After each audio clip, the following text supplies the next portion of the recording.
도시에서 생활하던 사람들이 직장에서 은퇴하고 나면 그중에 상당수가 노후를 시골에서 보내겠다고 하는 사람들도 있습니다. 또 도시 학교나 교회들에서 소풍을 갈 때 주로 시골을 많이 찾아갑니다. 아마 도시 사람들이 시골을 많이 찾아가는 이유는 뭐 공기도 맑고 또 자연 환경도 그렇고 여러 가지 면에서 우리로 하여금 좀 힐링하게 하는 그런 환경이 있기 때문에 시골을 찾지 않는가 그런 생각을 합니다.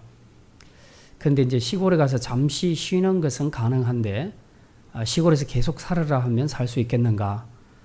시골에서 계속 자랐던 사람들은 관계없는데 저처럼 도시에서 쭉 어릴 때부터 성장한 사람들은 시골 생활이 잠시 쉴 수는 있지만 계속해서 살라 그러면 조금 갈등하게 됩니다. 왜냐하면 시골 생활은 왠지 모르게 도시 생활에 비해서 뭔가 좀 불편합니다. 그리고 좀 적막해요. 도시에서는 길거리에 나가면 전부 사람들을 계속 마주치는데 시골에서는 뜨문뜨문 집들이 있고 그러니까 좀 적막하다는 그런 생각도 있고요. 아무래도 생활하는데 불편한 부분들도 많이 있겠죠. 이스라엘에 가보면 이런 시골의 이미지를 훨씬 더 능가한 아주 적막한 곳이 있습니다. 그게 바로 광야라는 곳입니다. 사막, 광야. 우리나라하고는 달라서 광야나 사막이 굉장히 많습니다. 오래됐지만 제가 성지순례를 가보니까 이 중동 지역은 대체적으로 땅 색깔이 전부 황토색입니다. 거의 다 푸른색을 찾아보기 힘들고 황토빛입니다. 땅이 척박하고 그리고 사막이 굉장히 많습니다. 이제 이런 곳에서 이런 광야에서 살아라 그러면 살 수 있을까? 좀 고민이 되죠. 자, 그런데 이런 광야에서 실제로 살았던 사람들이 있다는 겁니다. 성경에도 보면 세례 요한 같은 사람, 세례 요한은 광야에서 살았습니다. 옷은 어떤 옷을 입었어요?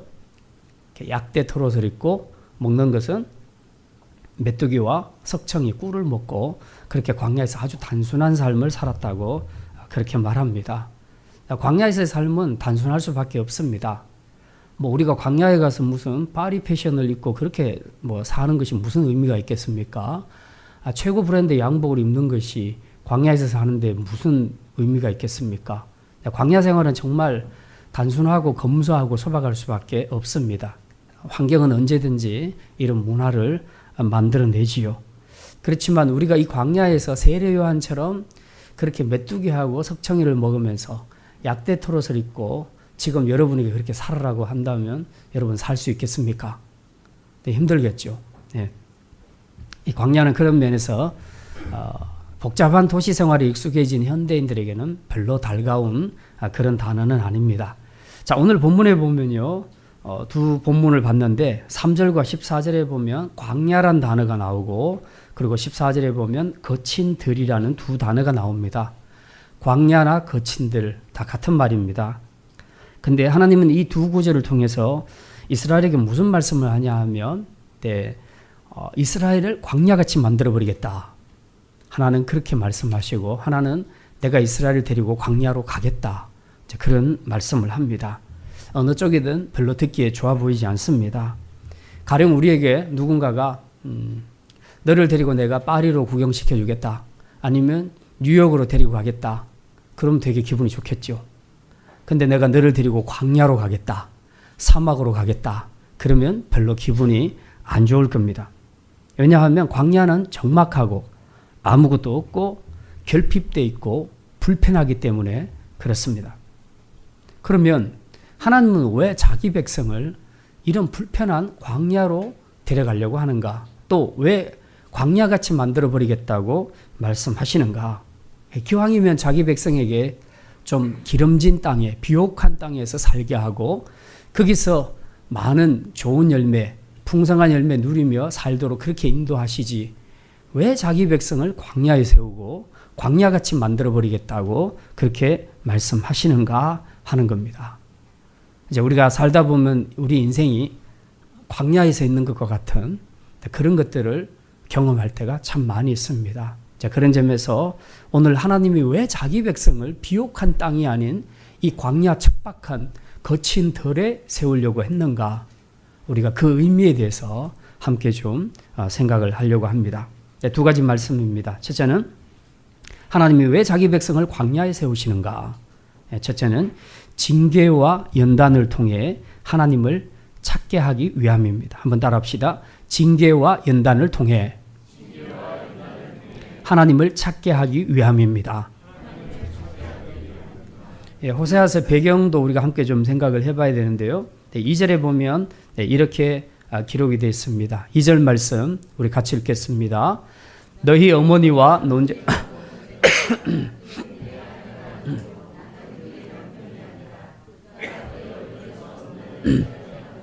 그 유방 사이에서 음행을 제하게 하라. 구약에서 보면 하나님은 종종 하나님과 이스라엘 관계를 부부 관계로 설명할 때가 많습니다. 그래서 하나님은 남편, 이스라엘은 아내 그렇게 표현합니다. 그런데 지금 아내 된 이스라엘이 음행을 했다. 음행을 해서 남편 된 하나님을 버리고 다른 남자, 즉 영적으로 다른 남자인 바알신, 다른 우상을 영적으로 섬기며 따라다녔다. 그래서 영적인 간음을 했다. 그렇게 말합니다. 자, 가정에서 아내가 바람이 나면 이 문제를 어떻게 해결해야 될 것인가? 참 심각한 문제입니다. 실제로 호세아서는 이 문제를 구체적으로 다뤄주고 있습니다. 아내가 바람이 났을 때, 다른 남자를 쫓아다닐 때, 그때 남편은 어떻게 해야 되겠는가 하는 것들을 설명합니다. 이걸 통해서 이제 하나님이 누군가 하는 것을 보여주고자 하는 것이 바로 호세아를 기록한 목적입니다. 하나님은 가끔 우리에게 교훈을 주실 때 이론적으로 설명하시는 것이 아니라 실물을 통해서 보여주십니다. 실물 교육이 굉장히 시청각 효과가 있기 때문에 좋습니다. 어떻게 하냐면 호세아에게 말씀합니다. 너 저기 가서 고멜이라는 여자하고 결혼해. 그리고 거기서 가정을 이루어. 그렇게 말씀합니다. 근데 이 고멜이라는 여자가 보통 음녀가 아니에요. 아주 굉장히 그 남자를 밝히는 그런 여자였습니다. 결혼하는 당사자 입장에서 호세아는 굉장히 찜찜하지요. 그래도 하나님이 그렇게 하라고 하시니까 결혼을 합니다. 그래서 이 고멜과 결혼을 해서 일남이녀를 낳습니다. 자, 보통 일남이녀 정도 낳으면 여자들이 바람기가 있는 여자도 정착을 하게 됩니다. 그런데 이 여자는 그렇지 않았다는 거죠. 그 후에도 계속해서 이 남자 저 남자를 찾아다녔다는 겁니다. 자, 그래서 이제 호세아가 그걸 알고 이 여자를 찾으러 다닙니다. 그래서 어느 술집에 있으면 그 집에 돈을 지불하고 또 찾아옵니다. 그러면 여자는 내가 다시는 안 그러겠다고 그렇게 약속하는데 또 얼마 안 있으면 여자가 또 나갑니다. 계속 이런 일들이 반복되는 것이요. 자, 이제 이런 상황에서 어떤 남자가 이 여자하고 계속 살려고 할 것인가? 웬만한 남자들은 이렇게 계속 바람나는 여자를 데리고 살기는 어렵습니다. 그런데 호세아는 끝까지 참고 이 여자를 용서해주고 또 데려옵니다. 나가면 또 데려옵니다. 마치 이 모습이 지금 남편 된 여호와를 버리고 다른 바알신을 영적으로 섬기는 간음하는 영적인 간음을 하는 이스라엘을 기다리는 하나님의 마음과 똑같다 하는 메시지를 보여주는 것이 바로 호세아서입니다. 호세아서를 읽으면 호세아의 입장을 통해서 우리 죄인을 기다리시는 하나님의 마음이 어떤가, 하나님의 사랑이 얼마나 큰가 하는 것을 깨닫게 됩니다. 자, 이제 2절에 보면 우리가 방금 읽었는데요. 이 영적인 간음을 하고 있는 이스라엘에게 하나님이 주시는 경고의 말씀이 뭡니까? 2절에 보니까 너희 어머니와 논쟁하라. 그는 내 아내가 아니다. 나는 그의 남편이 아니다. 하나님께서 확실하게 선포를 해버립니다. 너희 어머니가 누구냐? 너희 어머니는 지금 이스라엘을 이야기하고 있고요. 그럼 너는 누구냐? 너는 하나님이 남겨놓으신 그 시대의 경건한 믿음의 사람들을 이야기합니다. 이 경건한 믿음의 사람들에게 비록 숫자는 적지만 말하시오. 너희 어머니 즉 이스라엘을 향해서 너희가 영적으로 싸워라. 논쟁해라. 저 여자는 이제 더 이상 내 아내가 아니다. 나는 더 이상 그의 남편이 아니다. 그러면서 그가 그의 얼굴에서 음란을 제하게 하고 그 유방 사이에서 음행을 제하게 하라. 하나님께서 그렇게 말씀합니다. 자, 이제 5절에 보면요. 하나님이 이스라엘의 죄를 좀 더 구체적으로 지금 지적하고 있는 내용이 5절에 나와 있습니다. 우리 5절 말씀 같이 한번 읽겠습니다. 그들의 어머니는 음행하였고 그들을 임신했던 자는 부끄러운 일을 행하였나니 이는 그가 이르기를 내 양털과 내 삶과 내 기름과 내 술들을 내게 준다 하였음이니라. 이스라엘이 지금 남편 된 하나님을 버리고 다른 남자, 영적으로 다른 남자인 바알 신을 따르게 된 이유가 있다는 겁니다. 그 이유가 뭐냐? 이 바알 신을 이걸 약속을 했다는 거죠. 여기 보니까 나를 따르면 내가 떡도 주고 물도 주고 양털과 삶과 기름과 술들을 네게 주겠다. 그렇게 약속을 했다는 겁니다. 이 약속을 믿고 이 여자가 이제 이 바알 신을 쫓아가는 거지요. 실제로 바알이란 신은 농경신입니다. 농경 사회에서는 꼭 신이 필요하지요. 그래서 이 신이 비도 내리고 열매도 맺게 해주는 이런 신입니다. 그래서 영적으로 보면 이 바알 신을 통해서 모든 것을 공급받을 수 있다라고 사람들은 믿었던 겁니다. 요즘으로 말하자면 기독교 중에서도 교인들 중에서도 보면 예수 믿으면 만사형통 복 받는다. 그래서 고난 같은 것은 다 필요 없고 예수 믿어서 복 받는 그것만 생각하고 이제 기독교를 믿는 그런 사람들도 있습니다. 근데 이제 이게 문제라는 거죠. 이게 지금 결국 바알주의로 가는 겁니다. 오늘날 교회가 주는 복음은 첫째는 우리에게 영원한 생명을 주는 것이지 세상적으로 얼마나 세상 사람들보다 더 성공하고 부자가 될 것인가 이걸 약속해 주는 것이 아닙니다. 이건 그냥 하나님께서 주시는 축복으로 따라오는 겁니다. 목표는 그게 아니라는 겁니다. 근데 바알주의는 그렇지 않죠. 나를 믿으면 내가 너희들에게 필요한 떡도 주고 물도 주고 술도 주고 모든 걸 다 주겠다. 지금 우리가 이 세상에서 살면서 필요한 모든 돈, 필요한 모든 것, 명예, 권력 이 모든 것 다 주겠다. 영적으로 보면 이런 얘기입니다. 거기에 솔깃해서 지금 이 고멜이라는 여자가 바알신을 쫓아가 그 남자를 따라간 것처럼 북이스라엘이 말하자면 이 바알신을 쫓아서 가게 되었다. 그래서 하나님께서 경고의 말씀을 주시죠. 어떤 경고의 말씀을 줍니까? 3절 말씀. 음행을 제하라 해놓고 그렇지 않으면 어떻게 할 것인가? 하나님 말씀합니다. 3절 같이 읽겠습니다.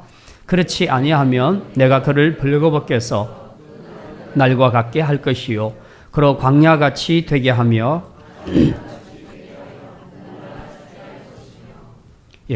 지금 이 말은 뭡니까? 하나님께서 너희가 계속 영적인 음란함으로 바알을 섬기게 된다면 돌아오지 않는다면 너희가 처음 태어났을 때 누구든지 다 애기들은 벌거벗고 태어나지요. 어른이 돼서 벌거벗는 것은 수치죠. 애기하고는 좀 다르죠. 수치를 당하게 할 것이다. 그리고 또 너희로 광야같이 되게 한다. 3절에 보니까 광야같이 되게 하며 마른 땅같이 되게 하여서 목말라 죽게 할 것이다. 그렇게 말합니다. 여기 보면 광야란 단어가 나오지요.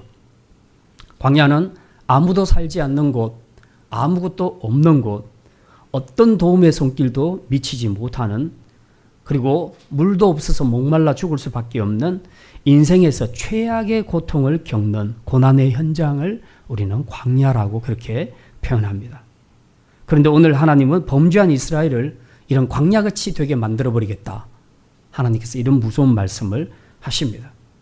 사실 이 광야란 단어는 이스라엘에게 있어서 악몽과 같은 단어입니다. 왜 그렇습니까? 오래전, 지금부터 한 700년 전에 이스라엘이 애굽에서 탈출해서 나올 때 무려 40년간을 광야 생활을 했었습니다. 그렇죠? 그래서 이 조상들이 광야 생활을 통해서 광야 생활이 얼마나 힘든 생활인가 하는 것을 누구보다도 잘 알고 있었습니다. 제가 한 7년 전인가요? 그때 이란 비전 트립을 갔었는데 이란에 갔을 때 저는 난생 처음으로 광야가 무엇인지를 봤습니다. 사막이 무엇인지를 봤고 광야를 봤습니다. 이제 당시 그 비전 트립 여정 중에 그런 것이 있었습니다. 조로아스트교 신전에 우리가 올라가서 거기서 중보기도를 하는 이제 그런 것이 있었는데 그런 여정이 있었는데 버스에서 내려서 조로아스트교 신전 산 꼭대기에 있는 신전까지 가는데 거의 제 기억을 한 10km는 됐던 것 같아요. 그러니까 몇 시간을 계속 이제 걸어서 가야 되는 겁니다. 그런데 날씨는 무지 더워요. 섭씨 56도입니다. 섭씨 56도에서 우리가 걸어가는데 이렇게 페트병 물 하나 들고 수건 하나 들고 이제 저희들이 걸어가는데 정말 햇살이 너무 뜨겁고 그리고 땅은 풀 한 폭이 없고 파란색은 찾아보기도 힘들고 그리고 시간이 지나니까 페트병은 이미 뜨끈뜨끈한 온수로 변해 있습니다. 몸에서 땀이 나는 것이 아니라 물이 막 흘러요. 몸에서. 물이 막 흐를 정도입니다. 제가 그때 걸으면서 그런 생각했습니다. 야, 이게 광야길이구나. 우리가 이런 길을 몇 시간만 걸어도 너무 힘든데 이스라엘 백성들은 이걸 40년 동안이나 이 광야길을 걸어갔구나. 제가 이제 그런 생각을 했습니다. 실제로 이 페트병의 뜨거운 물조차도 이제 다 떨어져 버렸습니다. 그래서 앞으로 지금 한 1km 정도 남았는데 물이 없는 거예요. 입은 바짝바짝 마르고 너무 힘든 거예요. 그래서 야, 목말라 죽는다는 것이 이런 거구나. 또 이제 그런 생각도 했었습니다. 그래서 저는 오늘 본문 이 3절을 지금 읽었는데요. 이거 보면 그로 광야같이 되게 하며 마른 땅같이 되게 하여 목말라 죽게 할 것이다 하는 이 구절이요. 저는 되게 생생하게 들어와요. 실제로 이 광야를 걸어가면서 목말라 죽을 뻔도 했기 때문에 그래서 이 구절이 굉장히 저한테는 생생하게 와닿습니다. 우리는 수도꼭지만 틀면 언제든지 물을 먹을 수 있고 그리고 또 우리는 편의점에 가서 물을 사 먹을 수도 있죠. 광야에는 그런 것이 없습니다. 이게 바로 광야 생활입니다. 물이 없어서 목말라 죽게 되는 이것이 광야 생활이라. 그런데 하나님은 이스라엘을 이 광야같이 되게 만들어버리겠다고 말씀하고 있습니다. 왜 이렇게 무서운 말씀을 하시는 걸까? 그 이유는 바로 그들의 죄 때문이라고 말씀하고 있습니다. 사실 오늘도 우리 인생들이 사는 모습을 보면 거친 들판에 광야에 서 있는 메두인과 같은 우리 그런 모습으로 살아가고 있는 것을 우리는 많이 깨닫습니다. 그 누구도 나를 도와줄 수 없는 그냥 자신만의 고통 속에서 오늘도 힘든 전투를 벌이며 살아가고 있는 현대인들이 얼마나 많습니까? 먹을 것 때문에, 질병 때문에, 사고 때문에, 사람관계 때문에 이런저런 여러 가지 문제들로 인해서 남이 어떻게 해줄 수 없는 자기만이 이 문제를 풀어가야 되는 자신만의 고통을 겪으며 살아가고 있는 광야 생활을 하고 있는 사람들이 얼마나 많은지 모릅니다. 그런데 이 모든 것들은 전부 우리 조상 아담이 지은 죄의 결과로 따라온 것입니다. 모든 보편 인류 가운데 이런 질병과 고통이 따라오게 된 것은 바로 우리의 머리 된 아담의 범죄 때문에 그렇게 되었다는 거죠. 근데 이제 물론 다 그런 것은 아닙니다. 우리가 살아가는 동안 구체적으로 내가 스스로 지은 죄 때문에 또 우리가 이런 고난을 받게 되는 경우들도 있습니다. 지금 오늘 본문에 나오는 이스라엘의 경우가 바로 그런 경우입니다.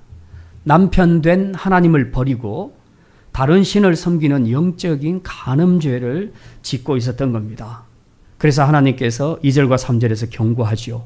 너희가 죄를 돌이키지 않으면 이 광야같이 될 것이라. 그러므로 만약 우리 안에서 지금 여러분 안에서 내가 지금 광야에 서 있는 것과 같아. 너무 힘들다. 다른 사람의 도움을 받을 수도 없고 어쨌든 내 문제는 내가 풀어야 되고 내 자식 문제, 내 건강 문제, 우리 집안 문제, 내 사업의 문제는 내가 풀어야 될 것인데 그런데 내 힘으로는 도저히 풀 수 없다. 이 고통, 이 고난 이것들을 어떻게 극복해 갈 것인가. 우리 스스로가 광야에 있다는 생각이 들 때마다 우리는 한 번쯤 돌아봐야 합니다. 이게 보편적인 인류 가운데 주어진 죄의 결과로 찾아온 것인지 아니면 구체적으로 내가 지은 죄 때문에 내가 받는 고난인지 우리가 이것들을 구분할 필요가 있다는 것입니다.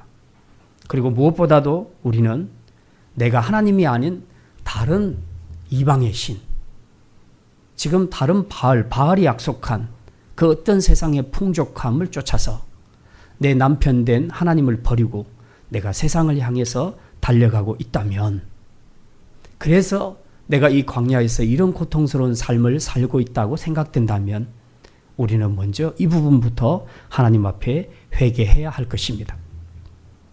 오늘도 세상은 바알 신이 되어서 우리에게 모든 것을 주겠다고 거짓 약속을 하고 있습니다. 물질도, 명예도, 쾌락도, 권력도, 건강도, 자녀 성공도 모두가 다 바알신이 이 세상이 줄 수 있다고 그렇게 거짓 약속을 하고 있습니다. 그래서 많은 사람들은 이 거짓 약속을 믿고 지금도 하나님을 버리고 그것을 쫓아가고 있습니다. 하지만 그것을 쫓아가는 사람들은 결단코 아무것도 얻지 못하게 될 것입니다. 왜냐하면 그 이유를 6절과 7절에서 밝혀주고 있습니다. 우리 6절과 7절 말씀 같이 읽습니다. 그러므로 내가 가시로 그 길을 막으며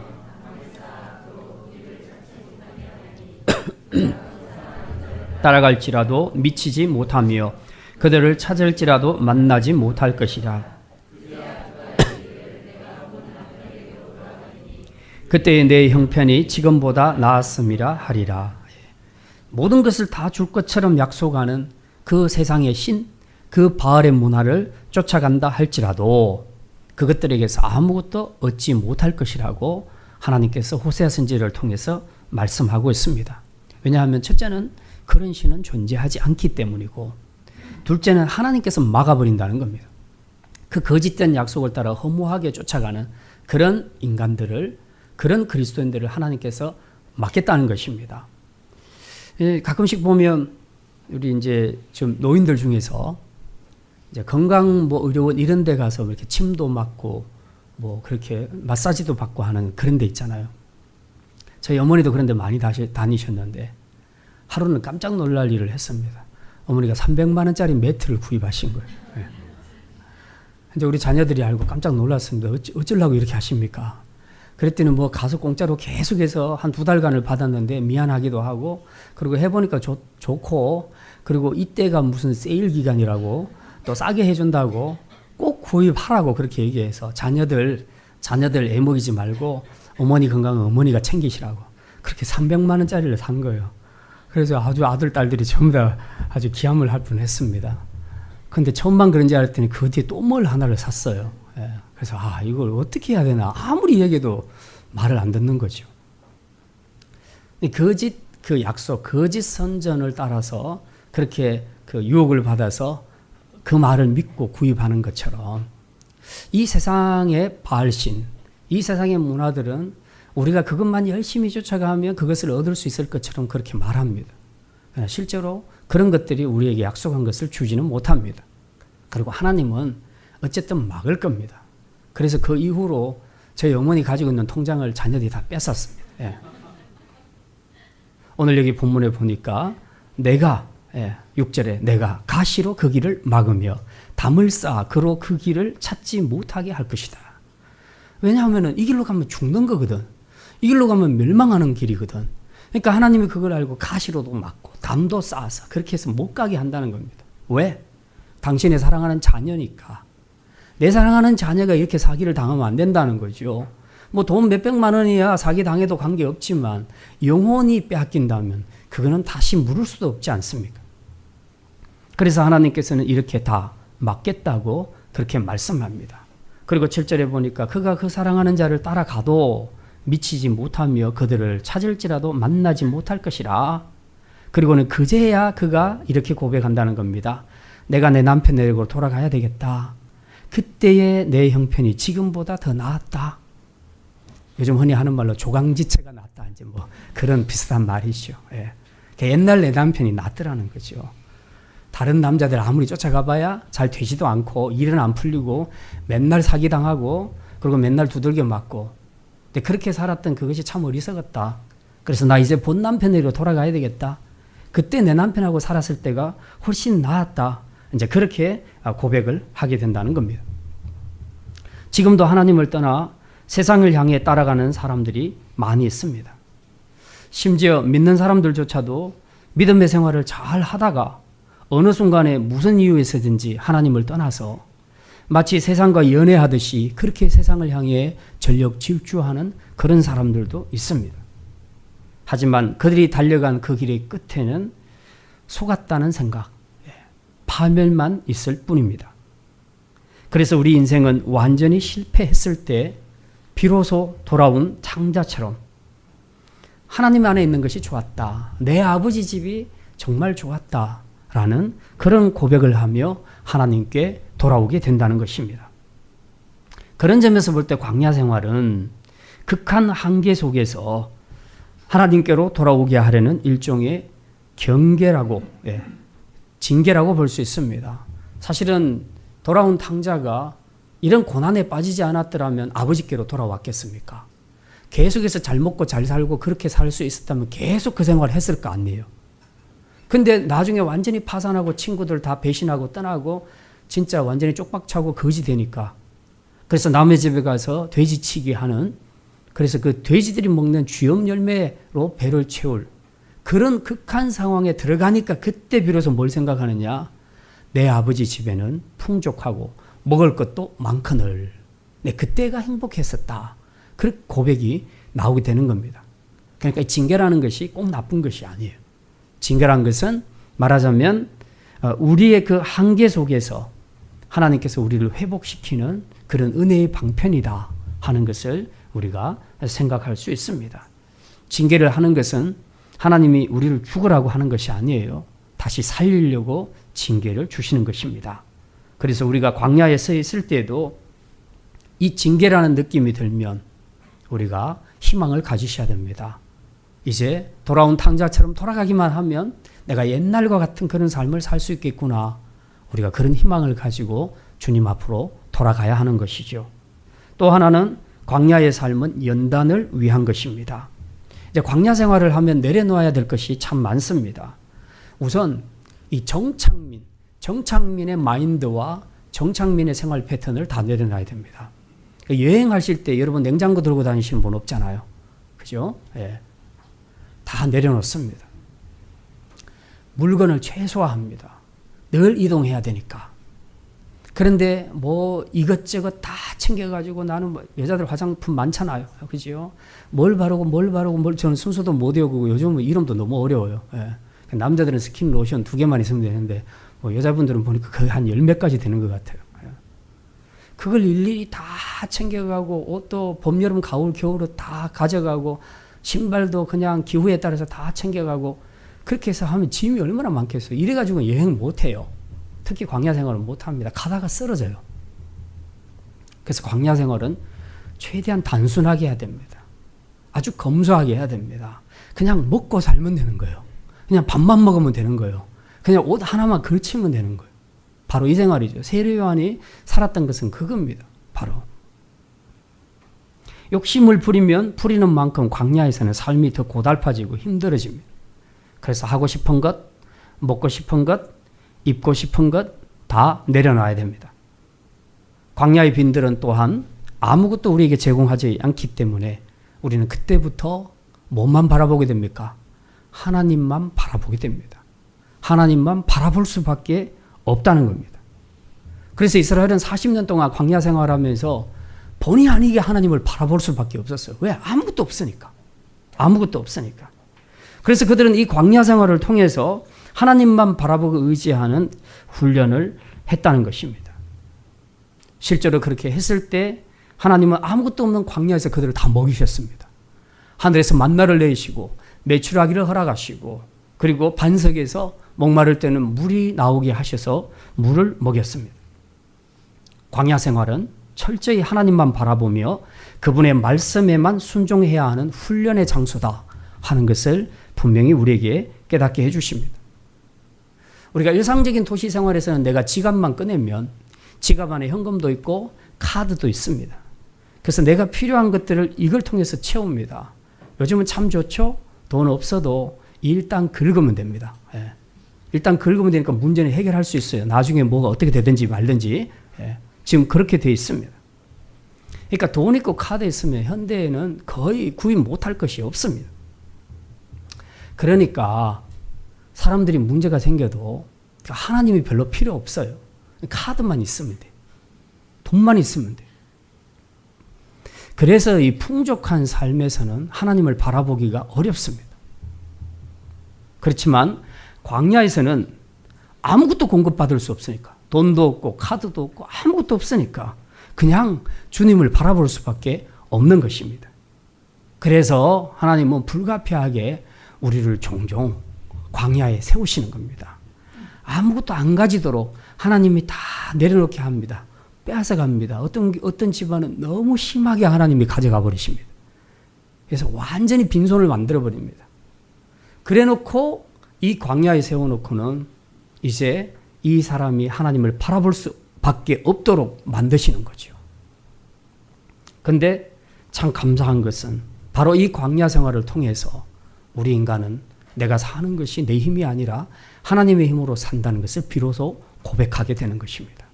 그래서 하나님 아니면 전 살 수 없습니다. 왜? 물도 빵도 뭣도 아무것도 내가 할 수 있는 것 아무것도 없고 이 광야라는 환경도 나에게 아무것도 줄 수 없으니까 그저 하나님 모든 것을 가능케 하시는 그 전능하신 하나님 그 하나님만 바라볼 수밖에 없는 것이죠. 그래서 그 하나님만 의지하고 그 하나님을 구하고 그 하나님께 기도하다 보니까 점점 하나님과의 관계가 가까워지는 것입니다.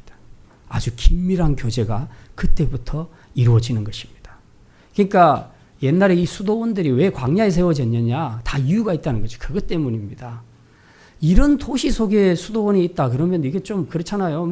외출도 자유롭고 필요한 편의점에 가서 뭐 또 사 먹고 들어와서 다시 또 기도하고 이런 것보다도 광야에 아무것도 구할 수 없는 곳에 가서 거기서 진짜 경건의 훈련을 받게 되면 뭐 다른 생각 못 하잖아요. 바로 이거죠. 결국은 하나님이 우리에게 이 광야에서 고난을 받게 하시는 것은 바로 연단을 통해서 하나님과 더 가까이 하기 위해서 하나님을 더 찾게 하기 위해서 그렇게 하신다는 겁니다. 그래서 시편 119편 71편에서 시편 기자는 이렇게 말합니다. 고난당한 것이 내게 유익이라 이로 말미암아 내가 주의 율례들을 배우게 되었나이다. 고난받는 것이 우리는 재수 없는 일이라고 생각하지만 그게 아니라 유익이다. 이 고난을 통해서 내가 주님을 알게 되고 주님을 더 깊이 사랑하게 되고 주님의 음성을 듣게 되고 그러니 이게 얼마나 감사한 일이냐. 여러분이 광야에 서 있다고 원망하고 불평하지 마시고 그것을 영적인 역전의 기회로 삼으시길 바랍니다. 그동안 너무 분주한 세상 속에서 내가 가지고 있는 걸로 다 풍성하게 누리다가 하나님을 찾지 못하고 하나님의 음성을 듣지 못했는데 이제 이 고난, 이 광야에서 내가 하나님께만 집중할 수 있으니 그래서 하나님과 더 가까워질 수 있으니 이 얼마나 감사한 일인가. 우리가 그렇게 믿음으로 받아들이게 되면 이 광야는 여러분에게 축복의 장소가 될 줄 믿습니다. 이제 두 번째입니다. 하나님이 왜 자기 백성을 거친 데에 세우시느냐? 하나님과의 관계 회복을 위해서입니다. 한번 따라합시다. 하나님과의 관계 회복을 위해서입니다. 예, 14절에 보면 이렇게 기록이 되어 있습니다. 우리 14절 말씀 같이 읽습니다. 그러므로 보라.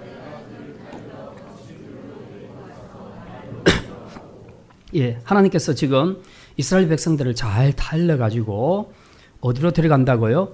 네, 거친 들로 데리고 간다고 말씀합니다. 거기 가서 뭘 한다고요?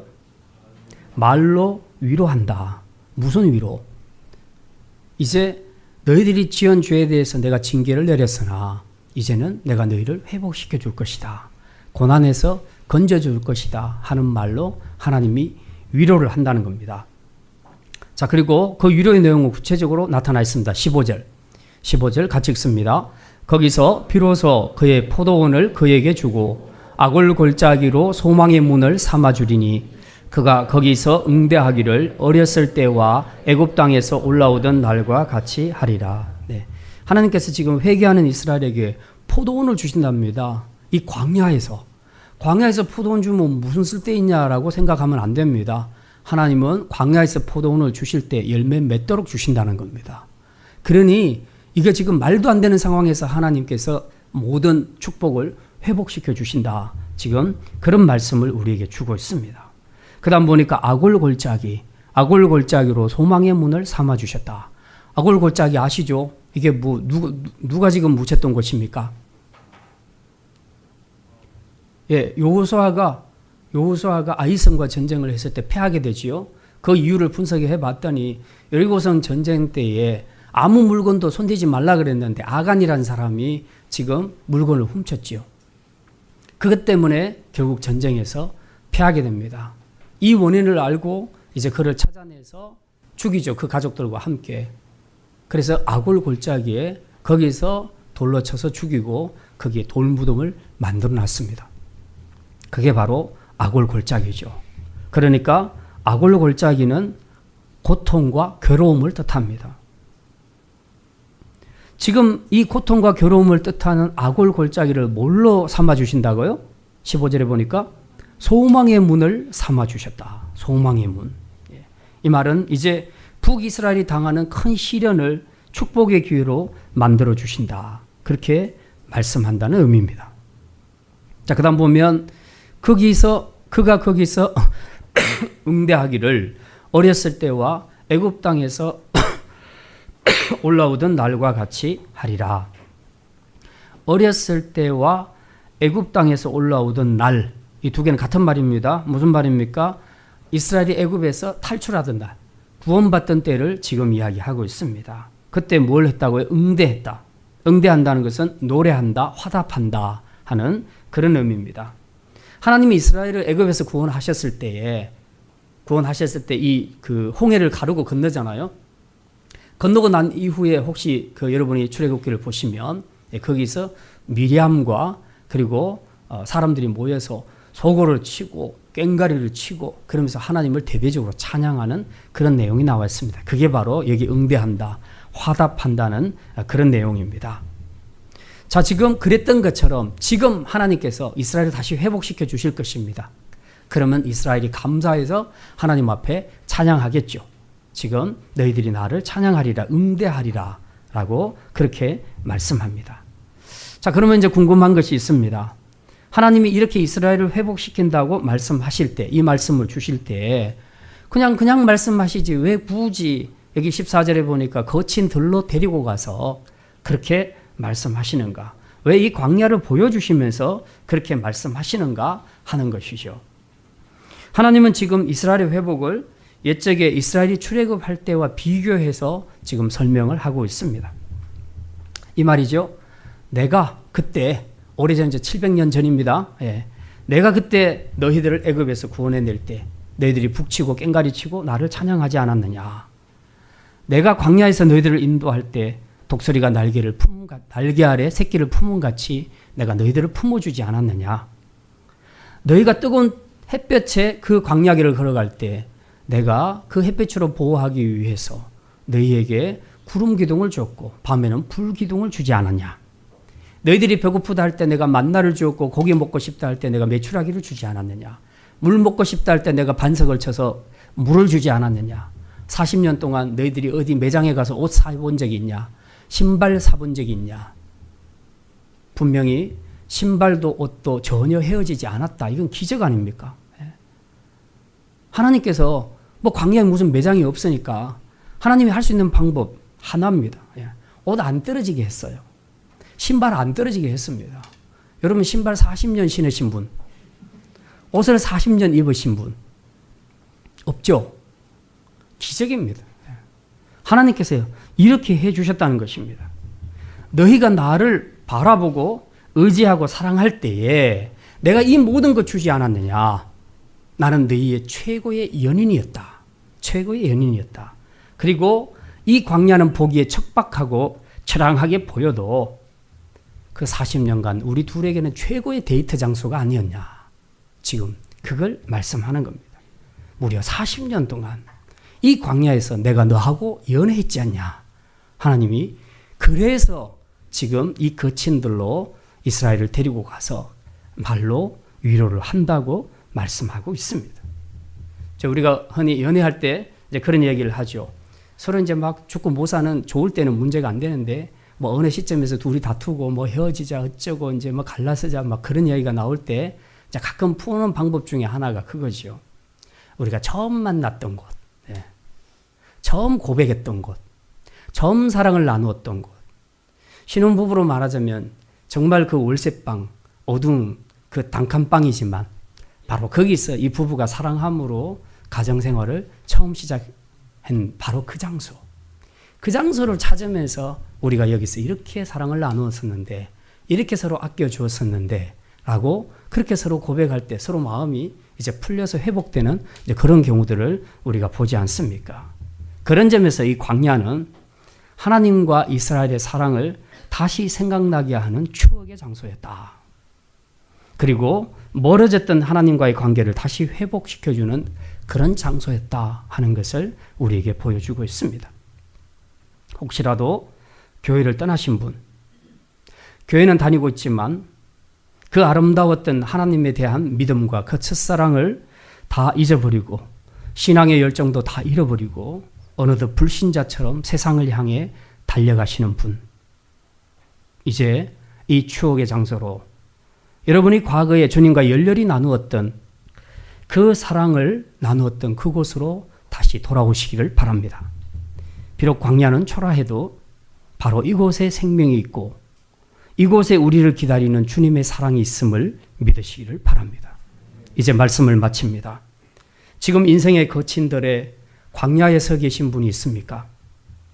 아무도 도와주는 이 없고 공급되는 것이 없어서 두려우십니까? 마치 여러분이 하나님께 버림받은 것 같고 왜 하나님이 나를 이 거친들의 이 광야에 세워주셨는지 원망과 불평이 생기십니까? 지금의 이 불안하고 두렵고 고통스러운 광야 생활이 혹여라도 이대로 계속 지속되는 것은 아닌가? 나와 우리 가정과 내 사업에 과연 미래가 있기는 있는가? 아직 답을 찾지 못해 두려움에 떨고 계십니까? 두려워하지 마십시오. 지금 가장 우리를 힘들게 하는 이 광야가 바로 진짜 하나님을 만날 수 있는 자리요, 우리가 다시 소성케 되고 회복해 될 수 있는 자리임을 믿으시기를 바랍니다. 이따 우리가 점심 먹고 동영상 하나 보게 될 것입니다. 이제 거기서도 우리는 그런 깨달음을 얻을 수가 있습니다. 정말 우리의 현실이 광야에 있는 것처럼 적막하고 외롭고 힘들고 고통스러운 그런 삶 속에서 전혀 미래도 회복도 보이지 않는 암울한 환경 속에서 그냥 절로 하나님에 대한 원망과 불평이 나오기 쉬운 그런 환경 속에서도 하나님은 우리가 하나님만을 신뢰하고 하나님만을 바라보며 그분의 음성에 귀 기울이기를 원하신다는 사실을 기억하시기를 바랍니다. 우리가 그 광야 생활을 믿음으로 받고 정직하게 하나님 앞에 회개하고 서면 그때부터 하나님의 음성이 들리게 될 것입니다. 그러니 조금만 더 믿음을 발휘하시고 주님을 신뢰함으로 주님을 구하고 찾으시기 바랍니다. 하나님은 오래도록 영원토록 자기 백성을 고통의 자리에 머물게 하지 않으실 것입니다. 이 모든 연단 후에 주님은 우리를 회복시켜 주실 것입니다. 19절과 20절 말씀 우리 한번 읽겠습니다. 하나님이 어떻게 우리를 회복시켜 주시는가? 19절과 20절 같이 읽습니다. 내가 내게 장가들어 영원히 살되 공의와 정의와 은총과 긍휼이 여김으로 내게 장가들며 진실함으로 내게 장가들리니 내가 여호와를 알리라. 23절 마지막으로 읽습니다. 내가 나를 위하여 그를 이 땅에 심고 긍휼히 여김을 받지 못하였던 자를 긍휼히 여기며 내 백성 아니었던 자에게 향하여 이르기를 너는 내 백성이라 하리니 그들은 이르기를 주는 내 하나님이시리라 하리라 하시니라. 네. 하나님께서 지금 새롭게 장가되신다고 합니다. 혼수품을 엄청 많이 준비하셨어요. 여기 보니까 오늘 본문 19절에 보니까 혼수품을 뭘로 준비하셨는가? 공의와 정의와 은총과 긍휼이 여김으로 엄청난 혼수를 들고 하나님이 우리에게 장가 오신다고 그렇게 말씀합니다. 이게 축복 아니겠습니까? 광야 생활의 끝은 결론은 멸망이 아닙니다. 불행이 아닙니다. 믿음으로 우리가 서 있기만 하면 하나님께서는 이런 새로운 삶으로 우리를 회복시켜 주실 것입니다. 뿐만 아니라 23절에 보니까 이전에 내가 긍휼히 여기지 아니했던 바로 그 자를 내가 긍휼히 여기며 이전에 내 백성이 아니라고 말했던 그를 이제는 내가 내 백성이라고 하리라. 그리고 그들은 말하기를 주는 나의 하나님이시라. 나의 하나님이시라. 전에는 이 고백을 못했는데 그저 바알신을 쫓아서 그렇게 살았는데 이제는 주는 나의 하나님이십니다. 라고 그렇게 고백을 하게 된다는 것입니다. 바라기는 거친 들판에 서 있는 순간의 삶이 어렵고 힘들더라도 이게 우리의 결론이 아니라 이제 우리를 다시 그분의 아내로 그리고 그분의 사랑하는 아들로 회복되는 것이 주님이 정하신 당신의 백성들에 향한 결론임을 믿으시기를 바랍니다. 그래서 이제까지 우리가 어떻게 살았든지 그런 거하고는 전혀 관계없이 이제 주님께로 돌아와 주님이 내미시는 사랑의 손을 붙잡고 다시 일어서시기를 바랍니다. 그래서 이제부터는 더 친밀히 주님과 교제하며 그분으로부터 풍성한 생명과 사랑을 공급받으며 살아갈 수 있는 복된 성도들이 다 되시기를 주님의 이름으로 축원합니다.